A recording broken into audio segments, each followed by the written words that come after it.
E aí galera, hoje eu tô aqui na cidade de Aparecida, aqui no interior do estado de São Paulo. Vim visitar o maravilhoso santuário de Nossa Senhora Aparecida e também aproveitar para visitar alguns pontos turísticos que são bastante procurados e frequentados pelas pessoas que vêm visitar aqui o santuário, tá bom? Mas então, vamos começar aqui explicando o que é cada lugar. Começando ali pela primeira cúpula do nosso lado esquerdo, ali é a Capela do Santíssimo. Já essa que eu indico com a seta é a Capela de São José.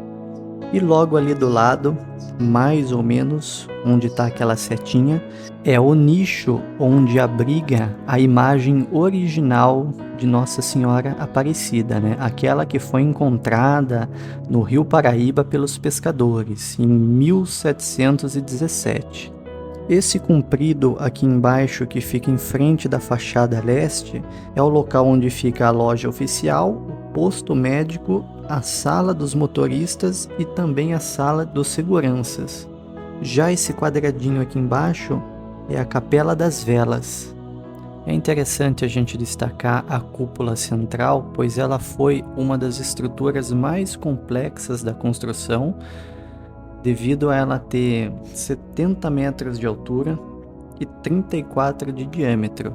Foi necessário o uso de placas de alumínio anodizado para poder sustentar todo aquele concreto até o ponto de secagem dele.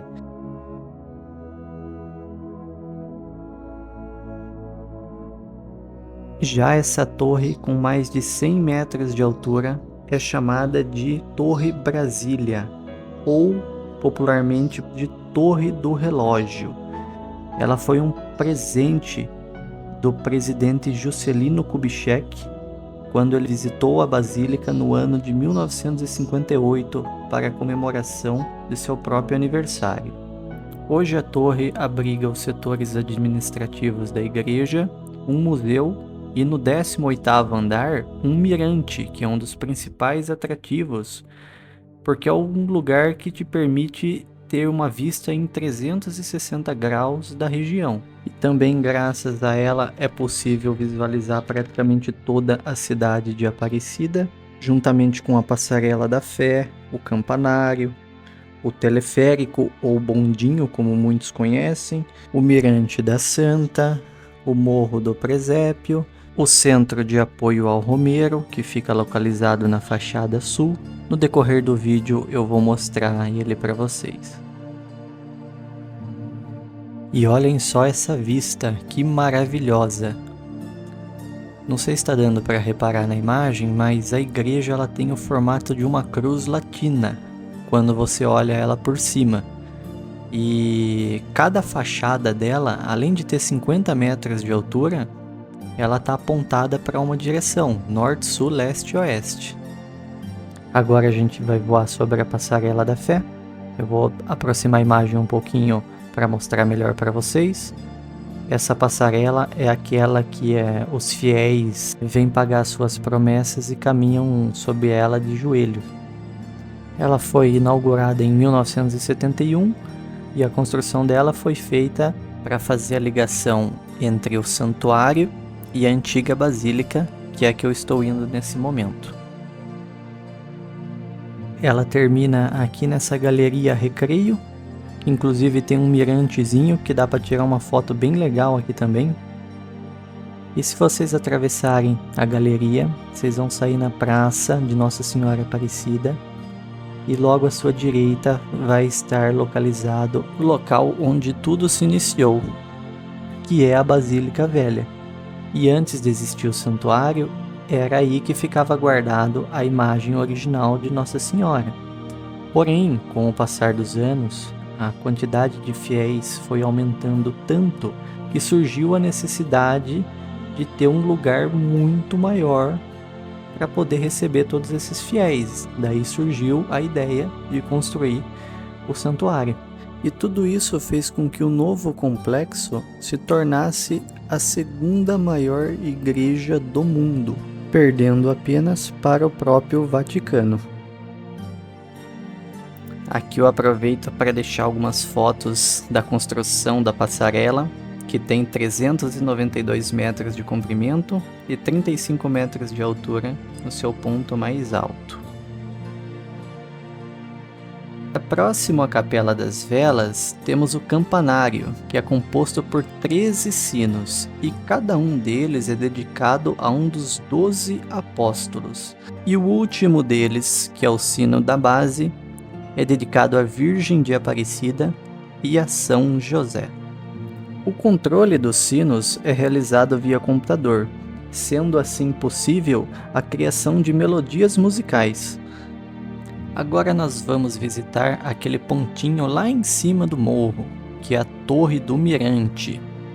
Para quem não sabe, aqui em Aparecida existem os bondinhos aéreos, ou teleférico, como muitos conhecem.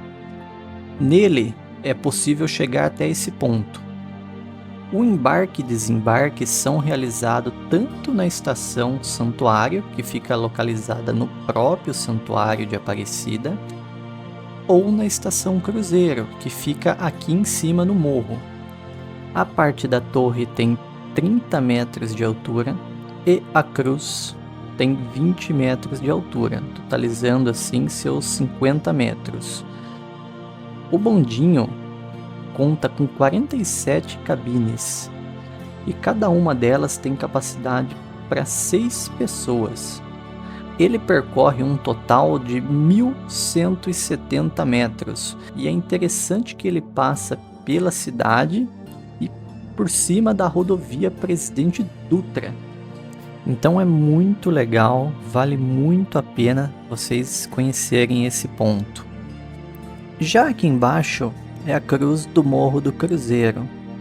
É interessante que essa cruz foi fixada em 1925 e ela é um ponto turístico a receber a tradicional Via Sacra, que ocorre na sexta-feira da Quaresma.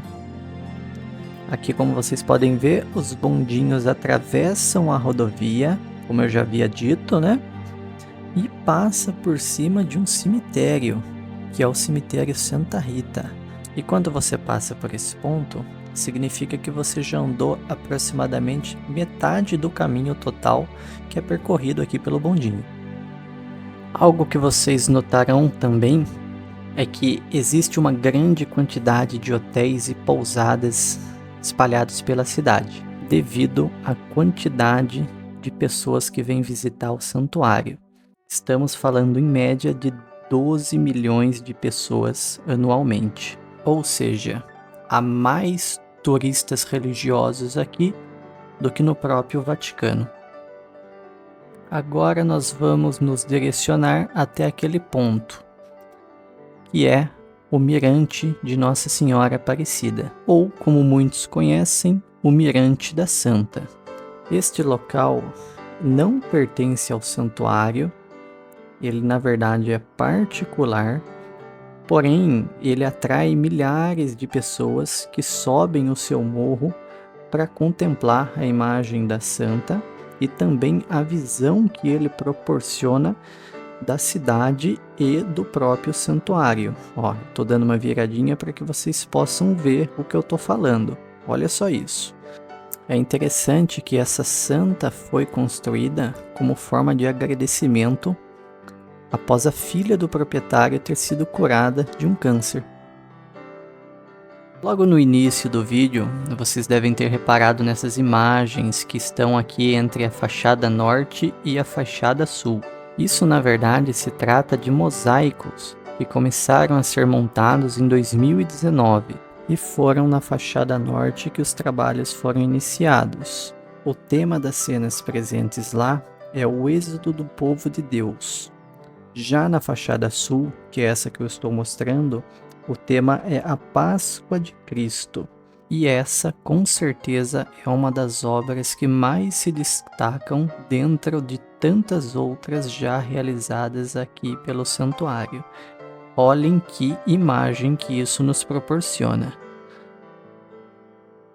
Essas obras ainda não estão prontas, tá? Elas vão continuar nas outras duas fachadas. Na fachada leste, o tema será o livro do Gênesis, e na fachada oeste, o tema será o livro do Apocalipse.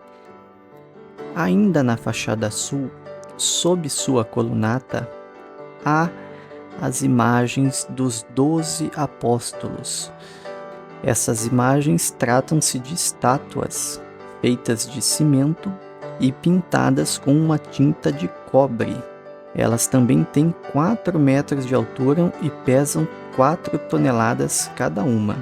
A primeira imagem nos mostra a figura de São Paulo, que é representado com uma espada, simbolizando a forma pela qual ele foi morto. E ainda, em uma de suas mãos, ele conta com um livro que recorda os seus diversos ensinamentos. Já a segunda nos mostra a figura de Santo André, que está com uma cruz em formato de X, símbolo do seu martírio.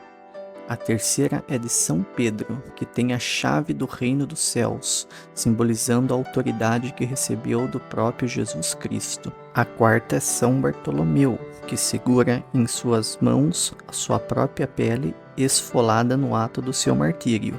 Já a quinta é a figura de São Filipe, e é representado pisando em uma cobra, remetendo a um dos seus milagres. A sexta simboliza São João, e é representado com uma águia, simbolizando o seu pensamento elevado.